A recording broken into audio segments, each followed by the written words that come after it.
নেতৃত্ব দিয়েছিলাম কিংবা অংশগ্রহণ করেছিলাম তা এখন সবাই ভুলে গিয়েছে। বিভিন্ন রাজনৈতিক দল তাদের মতামত দিয়েছে আলীকে নাকি আন্দোলনে দেখাই যায়নি। তাহলে আলী বাদে আপনারা কাকে দেখছেন? সাংবাদিক বিন্দু অনেকেরই প্রোফাইলে আছে, কিন্তু আমার ছবি সেই আন্দোলনের দৃশ্য কিন্তু রয়েছে। কুষ্টিয়া সহ কুমারখালীতে আমার আন্দোলনের চিত্র কিন্তু এখনো রয়েছে। আলহামদুলিল্লাহ, তখন যদি আমি ওই ভিডিও ফুটেজগুলো ক্যাপচার না করতাম বা আপনারা যদি সহযোগিতা না করতেন, আজকে হয়তো ফাঁসির মঞ্চে আমাকে দাঁড় করাতে হইতো। এবং আমাকে ছাত্রলীগ ট্যাগ দিয়ে যে অপকর্ম এবং মিথ্যা প্রচার করা হয়েছে সেটার জবাব কিন্তু আমি প্রমাণ আজকে আপনাদের দিয়ে যাব। কোটা আন্দোলন যখন 1 জুলাই থেকে শুরু হয়, 16 তারিখ রাত 10টা 30 মিনিটে আমি ছাত্রলীগ থেকে পদত্যাগ করি। পদত্যাগের ঠিক একদিন পরে কুমারখালীতে আন্দোলনের ঘোষণা আমি কিন্তু দিই, এবং সেটি কুমারখালী, শুধু কুমারখালী কেন্দ্রিক না, সারা বাংলাদেশের প্রথম উপজেলা হিসেবে কুমারখালীতে কোটা আন্দোলন শুরু হয়েছিল উপজেলা কেন্দ্রিক। সেই আন্দোলন কিন্তু আমার অংশগ্রহণ ছিল, কিন্তু সবাই তা প্রত্যাখ্যান করেছে, তা মিথ্যা অপবাদ দিয়েছে।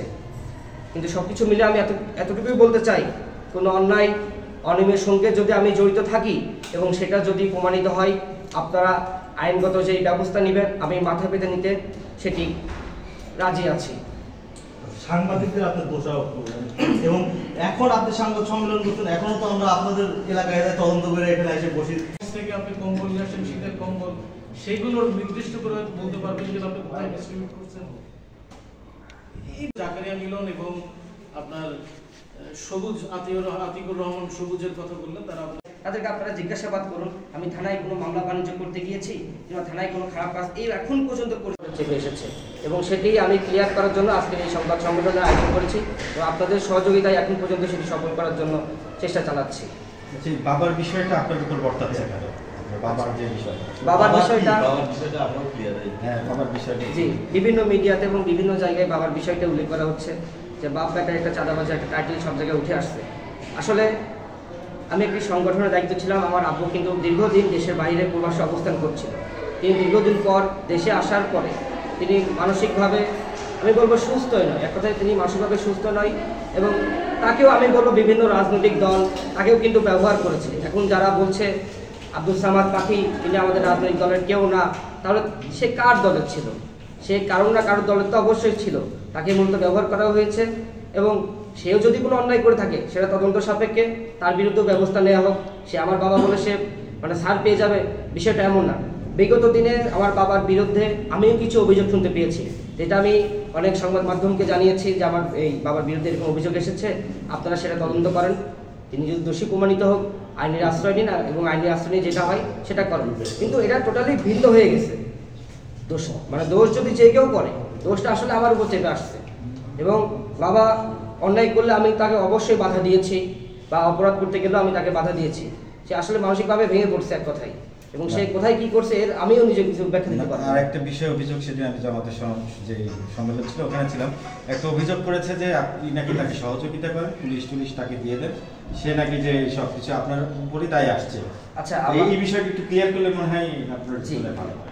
আমাকে একটা অপবাদ বা একটা অভিযোগ দিয়েছে আমার নামে যে আমি পুলিশের মাধ্যমে আমার বাবার সহযোগিতা করছি।